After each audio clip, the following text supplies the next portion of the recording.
ഇവിടെ നിന്നാണ് തുടങ്ങേണ്ടത്. തന്റെ സ്വപ്നങ്ങളിൽ ഹിംസ, രക്തവർഷം, യുദ്ധം എന്നീ കാര്യങ്ങൾ അദ്ദേഹം വീണ്ടും വീണ്ടും കാണുന്നു.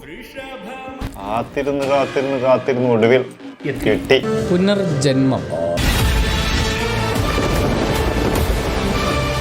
ഈ പ്രായത്തിലും എന്നാ ഒരു ഇതാ.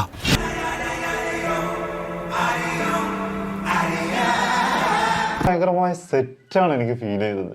അതെന്താണ്? What you Kant define, the brain denies. എന്തൊക്കെ ബഹളമായിരുന്നു. മലപ്പുറം കത്തി, മെഷീൻ ഗണ്ണ്, ബോംബ്, ഒലക്കര മൂട്. എന്നാലും ഇത് ബറോസും കണ്ണപ്പയൊക്കെ പോലെ അത്രയ്ക്ക് മോശമാണ്. അതിനേക്കാളും മോശം. അല്ല, എന്തെങ്ങനെയൊക്കെ പറയണേ? പിന്നെ ഞാൻ എങ്ങനെയൊക്കെ പറയണം? എങ്ങനെയുണ്ട്? കൊള്ളൂല. മലയാളത്തിലെ കംബാക്ക് ഇതിലൂടെ തുലച്ച്. എന്ത് പടം ഇത്! ഒരു വേട്ടാവളിയും പടം ഒരു മേനയില്ല. എല്ലാ രീതിയിലും വളരെ ശോകമായിട്ടാണ് തോന്നിയത്. മോശമാണ്. ഇത് വൃഷഭേന്ന് മാറ്റിയിട്ട് നല്ല ബാലയെന്നാക്കുന്നതായിരിക്കും നല്ലത്. ഒരു കയ്യബദ്ധം നാറ്റുകരുത്. എന്താ പരിപാടിയാണ് ചെയ്തു വെച്ചേക്കുന്നത്? ലാലേട്ടന്റെ ഒക്കെ മുഖത്ത് ആ പേട്ട ചേർക്കണ്ടല്ലോ, മുഖത്തൊക്കെ അടിക്കുമ്പോ ഉണ്ടല്ലോ, എന്റെ കൈയൊക്കെ തരിച്ചു വരികയാണ് ലാലേട്ടന്റെ മുഖത്ത് അടിച്ചേക്കണേ. അവനെ ഇനി എവിടെ കണ്ടാലും ഞാൻ കൊല്ലും. പുള്ളിയുടെ മകനായിട്ട് അഭിനയിച്ചില്ലേ, അതായിരുന്നു ഏറ്റവും വലിയ ദുരന്തം എന്ന് പറയുന്നത്. നടന്റെ അഭിനയമൊക്കെ കണ്ടു കഴിഞ്ഞു കഴിഞ്ഞാൽ തലയ്ക്ക് ഭ്രാന്തെടുത്തു പോകും. ആ ലെവലിലുള്ള അഭിനയം. ഓരോരുത്തർ പറയുന്നത് കേട്ടാ തൊലി ഉരിഞ്ഞു പോകും. പല രൂപത്തിലും ഞാൻ കളത്തിലിറങ്ങും. എന്റെ രീതികൾ വ്യത്യസ്തമാണ്, ചെലവ് കൂടിയതാണ്. നീ ഒന്നും പണയണ്ട.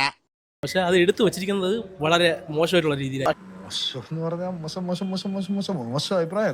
വലിയ കുഴപ്പമില്ലാത്തൊരു കഥയായിരുന്നു, പക്ഷെ അതിനെ വളരെ മോശമായിട്ട് എടുത്തു വെച്ചിരിക്കുന്നത്. ഞാൻ എന്റെ ബ്രില്യൻസ് മുഴുവൻ ആ പടത്തിലേക്ക് കൊണ്ടുവന്നിട്ടുണ്ട്.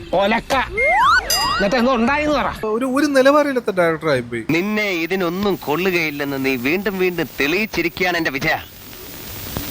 ശോകം എന്നൊക്കെ പറഞ്ഞല്ലോ, കാട്ടു ശോകം പടം. നിനക്കിതൊന്നും പറഞ്ഞിട്ടില്ലേ, നീ കളഞ്ഞിട്ട് പോടെ. മുന്നേ കണ്ടിട്ടുണ്ടോ? കൺസെപ്റ്റ് കൊള്ളാം. അവസാനത്തോളം ആയപ്പോ ആ കഥ കണ്ടു കഴിഞ്ഞപ്പോ ആ കൊള്ളാലോ എന്ന് തോന്നി. കഥ വളരെ നല്ലതാണ്, ഇമോഷണലി വർക്കാവുന്ന കഥയാണ്. 2025 മോഹൻലാൽ കയറി വന്ന എല്ലാം കൊണ്ട് ഈ സിനിമയൊക്കെ തുലച്ചിട്ടുണ്ട്. അയ്യോ അലക്സേട്ടാ, എന്തൊക്കെയായി പറയുന്നേ? ലാലേട്ടൻ പടത്തിൽ കമ്മിറ്റ് ചെയ്യണം, അഭിനയിക്കരുത് എന്ന് തോന്നിപ്പോയി.